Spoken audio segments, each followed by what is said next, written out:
this book about a year and a half ago by one of my good friends as a housewarming gift because she knows that I love to eat vegetables and I love organic gardening.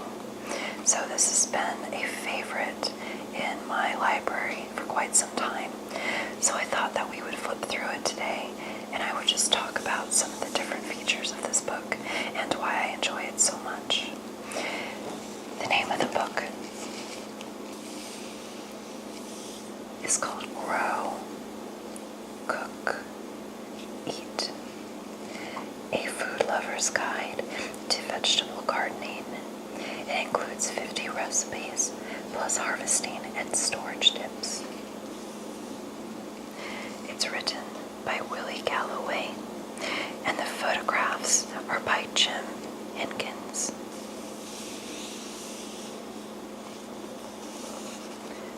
Let's flip through it, shall we?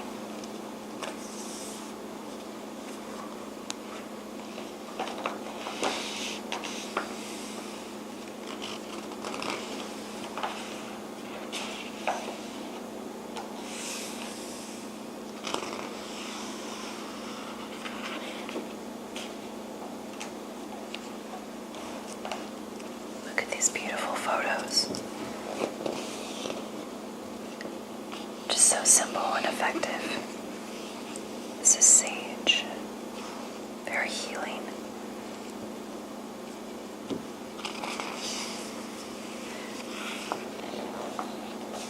This is just the table of contents. I love this. So this is the introduction. And she's standing here with this big bulb of fennel. It's one of my favorites. I choose it often. She starts with a quote that says, "Without a kitchen garden, that plot of land on which one grows herbs, vegetables, and some fruit, it is not possible to produce decent and savory food for the dinner table."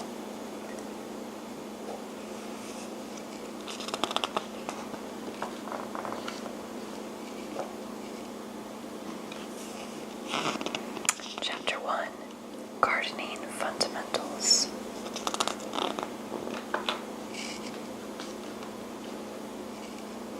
This is about planning your garden, choosing a site.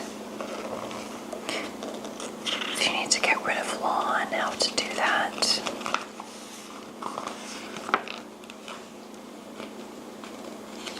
Raised beds, pathways so you can walk around your garden, vertical garden structures, essential garden tools. She talks about bamboo. And I love bamboo because it looks so natural in your garden, and it's quite inexpensive, and it's a renewable resource, and it can last for quite a while.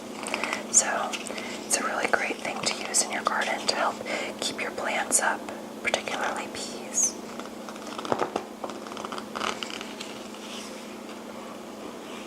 This talks about building good soil, soil basics, soil texture, soil structure. She talks about compost, which I do, hot composting, making compost, planting your garden. And she talks a lot about when to plant your garden, the best times, the best temperature your soil should be, paying attention to first and last frost dates.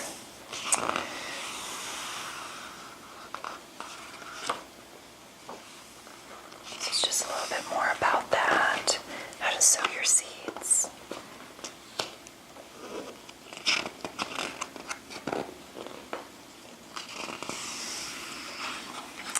This talks about season extension, which means manipulating air and soil temperatures to best suit the plants you want to grow. A greenhouse is perhaps the most well-known season extending tool, but I rely on a variety of flexible, inexpensive materials to start my garden season earlier in spring and extend it well into fall.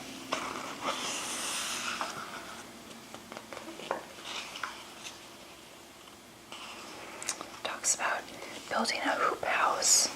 I'll show you what that looks like. See that there?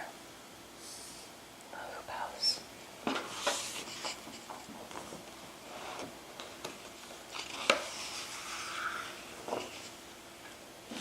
Smart watering practices. She talks about watering your garden early. Giving your garden a drink in the morning allows the water to percolate down into the soil before the day warms up and allows your plant's foliage to dry off quickly. Watering later in the day increases evaporation loss and wastes water. Unless plants are wilted, avoid irrigating in the evening because their foliage will stay damp through the night, which promotes the development of fungal diseases. So that's good to know. Excuse me. Need some water. Gotta stay hydrated.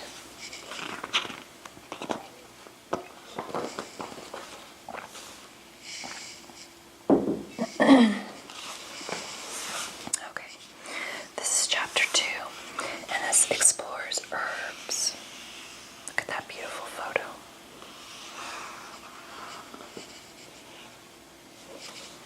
Preserving herbs, freezing herbs. A lot of people don't know that you can actually freeze your herbs.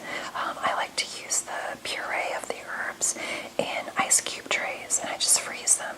And you can use them in tea, you can thaw them out and use them in soups or in marinades and other recipes, like cilantro and chili, dill, fennel, and potato leek soup, basil and vegetable stews, or even you can use them in a mayonnaise. So that's pretty clever. So basil is all about basil, which is such a great herb to grow because it's so versatile and it goes well in so many different recipes.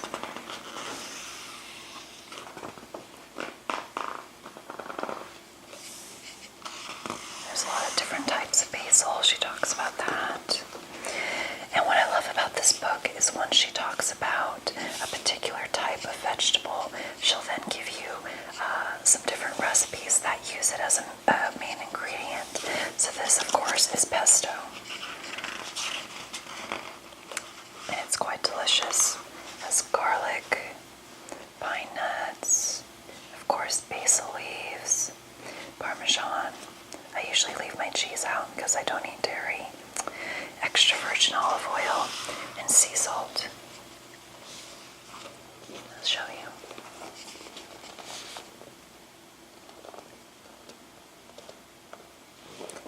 It's fun to make.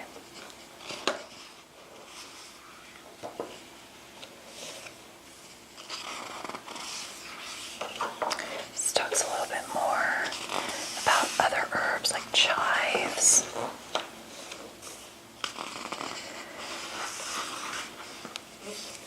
Steak sandwiches with gorgonzola chive sauce and caramelized onions. Cilantro. People either love or they hate cilantro. I personally love it. It's quite distinctive in flavor.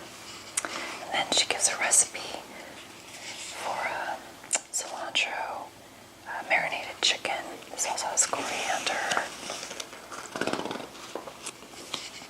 dill,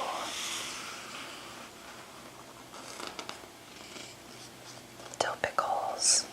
So good. This is cool. This is a recipe for dill compound butter, and it's got a lot of flavor. I've made this, and it just requires some unsalted butter, some dill, flat leaf parsley, snipped chives, lemon zest, a shallot, and some salt. Fennel, which is my favorite. Recipe for fennel, potato, and apple gratin. Mint. I'm currently growing peppermint and spearmint in my garden, and I always put it in my leaves stay alkalinized, and it has quite a nice flavor with mint. Mint's also been shown to help reduce headaches, so I like to juice it as well. Parsley. I like to munch on parsley if I feel like I have bad breath because it's a really good natural remedy for that. Rosemary. Rosemary's actually been shown to help stimulate hair growth. And a lot of natural hair products like shampoos use extract of rosemary or rosemary itself in their products to help encourage healthy, long, beautiful hair. Sage. Sage is so beautiful. Look at the texture in those leaves. All the detail. Look at that. I think they're so lovely. And I burn dried sage a lot in my house just to clear it out.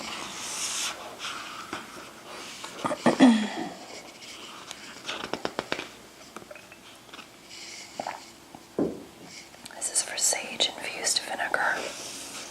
It's literally just sage, fresh sage leaves and white vinegar. Thyme.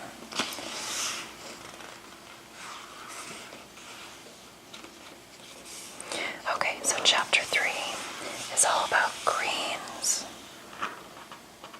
Leafy greens, which we all need to eat.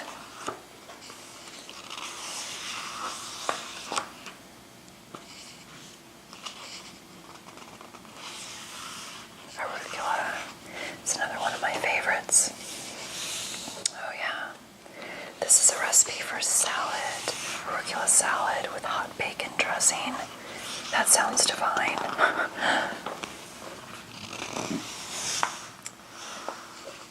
Asian greens like bok choy. Crispy pot stickers with garlicky Asian greens. Excuse me. You can see it's dog-eared a little bit because I made this recipe the other night and it was a big hit. I actually made some homemade vegetarian gluten-free egg rolls to go with it. It was quite a treat.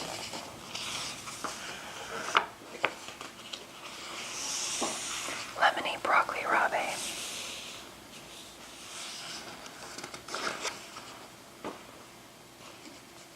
Lettuce. Lettuce is fun to grow. I also think that growing your own lettuce helps to encourage you to eat more salads. That's just me. This talks about cooking ideas. Mustard greens.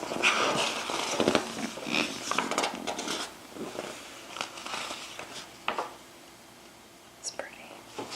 Let's kind of flip through this a bit. Oh, look at this. Look at these rainbow chards. Rainbow chard and Swiss chard. Beautiful. Really good source of calcium. Chapter 4 is legumes. Edamame.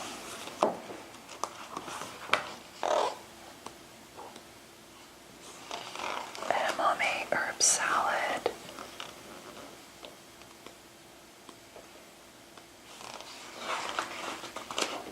Grilled fava beans. Every time I post something about the health benefits of fava beans on my website, people always bring up Silence of the Lambs. I love you guys. You guys are hilarious. Pea shoot salad with shaved Parmesan and lemon vinaigrette. Isn't that gorgeous? Look at that. Can you see all of those greens? So good for you. So nourishing. And anything with lemon zest is alright by me. Okay, let's keep flipping through. Chapter 5 is squash. Squash.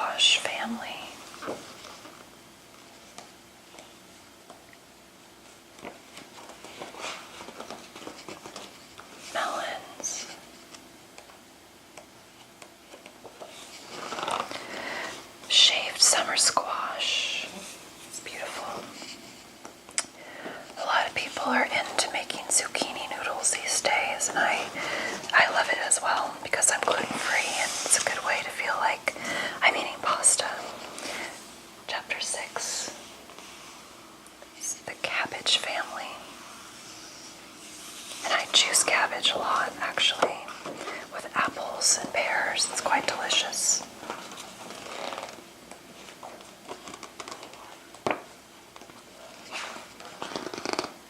Coleslaw, of course. Good old kale. Everybody's talking about kale. So, see, chapter 7 is about roots, tubers, and bulbs.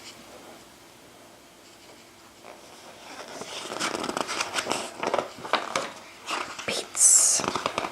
You can't beat beets. Look at that. Beautiful, gorgeous beets. And I was told that the most nutritious part of a beet is found right in here, where the bulb meets the leaves. Right here, the stems. Right in here is the most nutrient-dense part. And I juice beets probably 2 times a week. Oven roasted beets. Oh, look at those carrots. Those are beautiful. Leeks. I love leeks. I've been cooking a lot with leeks lately. Potato leek soup with chive creme fraiche. Radishes. Turnips. Chapter 8 is warm season vegetables, which is like corn and eggplant.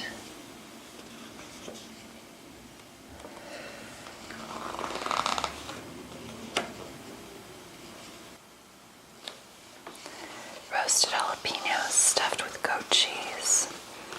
They're beautiful. I've never been a fan of goat cheese.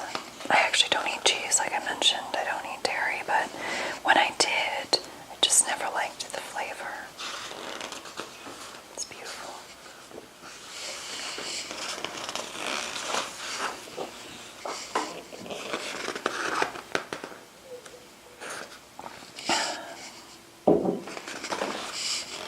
Guacamole.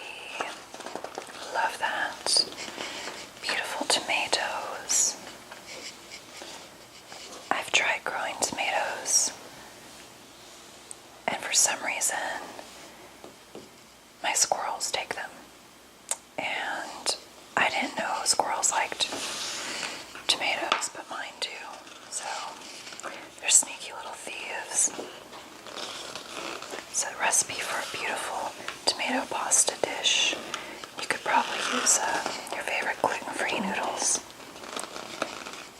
Yeah, that's a lemony pasta with cherry tomatoes.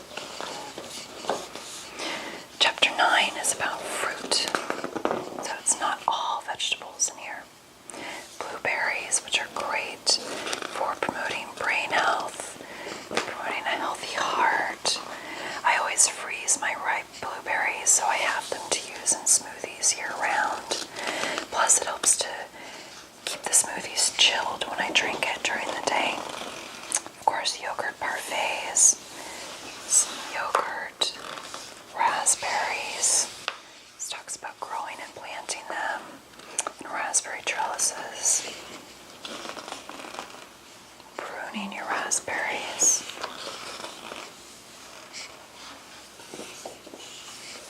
Rhubarb. Look at that big rhubarb she has there. It's a lot of rhubarb. Make a rhubarb pie, I suppose.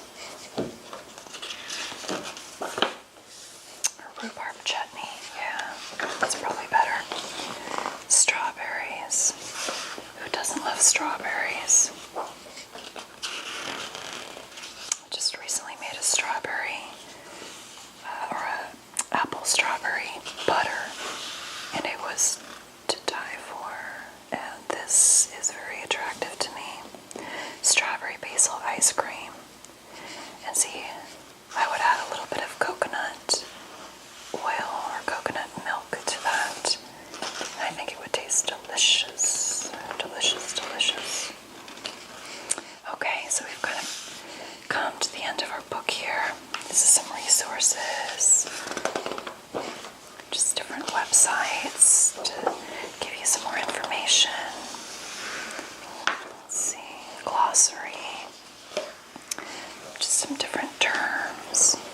Of course, the index. About the author and the photographer. And that's it, my friends. So, I hope that you enjoyed this. Again, I highly recommend that you take a look at this book. Consider purchasing it to add to your library.